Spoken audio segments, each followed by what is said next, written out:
शैला रज़ा साहिबा, अब यकीनन अब शायद आने वाले दिनों में यही लग रहा है कि क्योंकि हम सुन रहे हैं सिंध में भी कुछ हल्के इस तरह शिफ्ट हुए हैं, फिर यूसुफ रज़ा गिलानी साहब और उनके साहबजादों के हलकों में भी कुछ रद्दोबदल आ रही है। और जिस तरह भी आपने सुना, सेनेटर हमीदुल्लाह जान आफरीदी ये भी पिटीशन लेकर गए हुए हैं।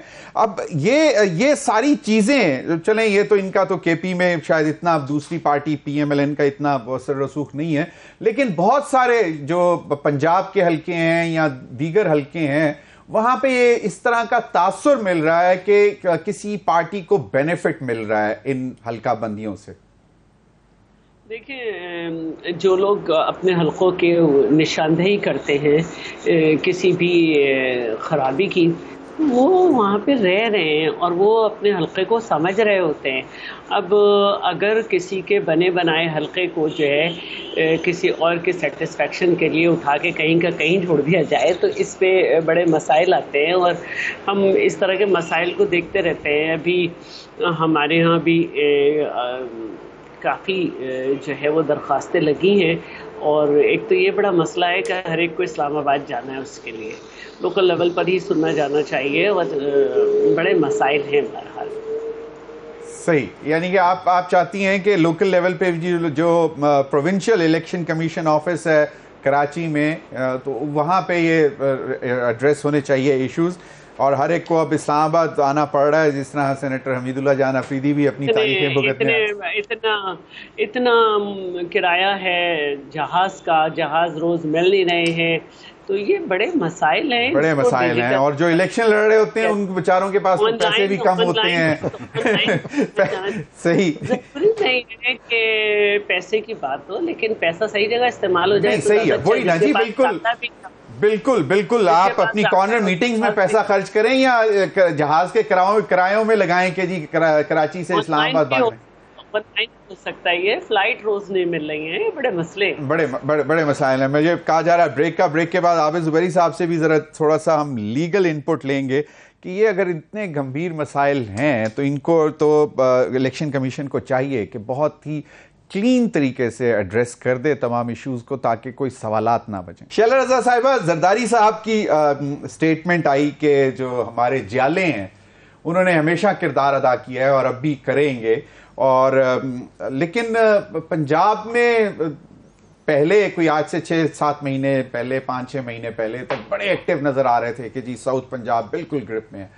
फिर 9 मई का सानिया होता है और फिर जहांगीर खान तरीन साहब एक पार्टी बना देते हैं, और फिर उसमें अभी तक तो खैर पीटीआई के डिसिडेंट्स ही जा रहे हैं, लेकिन कहा यह जा रहा है कि साउथ पंजाब में अब उस तरह का शायद होल्ड पीपल्स पार्टी का नहीं रहेगा और ज्यादा bank peoples party south Punjab पे कर रही थी। अच्छा, देखिए, पता नहीं लोग कभी कभी कैसे तबसरा करते हैं कि पीपल्स पार्टी सिर्फ सिंध में महदूद रह गई। हालांकि भुट्टो साहब की शहादत के बाद जो कुछ पीपल्स पार्टी के जियालों के साथ हुआ, जिसमें कोड़े और जेल और फांसियां हैं, जो किसी और पार्टी के साथ नहीं हुआ, उसके बावजूद हमारी रिप्रेजेंटेशन इतनी सीओ रही है। लेकिन आप डेकेड देख लें पूरा, इसमें नून लीग नहीं है हमारे सूबे में, या एएनपी भी जो है एक डेकेड हो रहा है उसमें नहीं है हमारे सूबे में, जेयूआई नहीं है। हम कहीं ना कहीं हर सूबे में थोड़े बहुत हो जाते हैं, तो हम कोशिश कर रहे हैं कि अपने आप को लाएं। हम अब ये तो नहीं कह सकते कि भाई जो लोग कहीं से छोड़ रहे हैं हमारे साथ बिठा दिया जाए। हम चाहते हैं लोग हमारे नज़रिए को समझें और फिर आएँ, वरना तो पीपल्स पार्टी से जो जाता है वैसे वो गुम हो जाता है, या ये कि वो क्या कहूँ, आगे कहना नहीं चाहिए। लेकिन हम ये समझते हैं कि हमारी एक नज़रियाती सियासत है और अवाम उसे पसंद करते हैं। अब जिनको नहीं समझ में आता फिर वो अपने प्रोजेक्ट लेकर आते हैं। शैला रज़ा साहिबा, बलूचिस्तान में लग रहा था कि बहुत जो बलूचिस्तान अवामी पार्टी, जिसको बाप पार्टी कहा गया, वो उसके बहुत से लोग जो हैं वो पीपल्स पार्टी में शमूलियत इख्तियार करने का तकरीबन फैसला भी कर चुके हुए थे, लेकिन चंद दिनों में एकदम कुछ चीज़ें चेंज हो गई। तो ये पीएमएलएन में चले गए लोग। आपको पता है कि हमारे मुल्क में किस तरह से सियासत हो रही है। ज़ियाउल हक़ ने जब से जो है पार्टी सिस्टम ख़त्म किया था, उसके बाद से बरादरी का भी सिस्टम चल गया है और बहुत सारी चीज़ें, नज़रियाती सियासत जो है वो बहुत ही चंद पार्टीज़ के पास है। तो हमारी तो दुआ है कि एक नज़रियाती पॉलिटिकल सिस्टम जो है वो बरकरार रहे, लेकिन पॉलिटिकल सिस्टम को इसी तरह कमज़ोर किया जाता है कि इलेक्टेबल्स जो हैं वो मजबूत किए जाएं और इनको इधर और उधर बिठाया जाए। नतीजा आप देख चुके हैं। नहीं, उन्होंने भी 90 डेज क्रॉस करके दिया था और उन्होंने भी बड़ी कंट्रोवर्सी की थी कि सारे वुज़राए, शायद कोई नवंबर की तारीख दी थी इलेक्शन कमीशन ने। पीपल्स पार्टी का ये क्लेम है, जो सीसीआई के इजलास में जो बैठे थे जहां से वो डिजिटल सेंसस को नोटिफाई किया था, उस इजलास की बात कर रही है शैला साहिबा? नहीं, मैं सदर साहब के ख़त की बात कर रही हूँ, जिसको बड़ा चर्चा करके सीना फुलाया जा रहा है। वो खुद एक कंट्रोवर्सी थी कि चारों प्रोविंस के जो है वज़ीर क़ानून जो हैं वो इलेक्शन कमीशन को वो बातचीत कर लें और फिर सुप्रीम कोर्ट चले जाएं। तो जहाँ तक बात है, देखें, इंसान को सोच समझ के करनी चाहिए बात।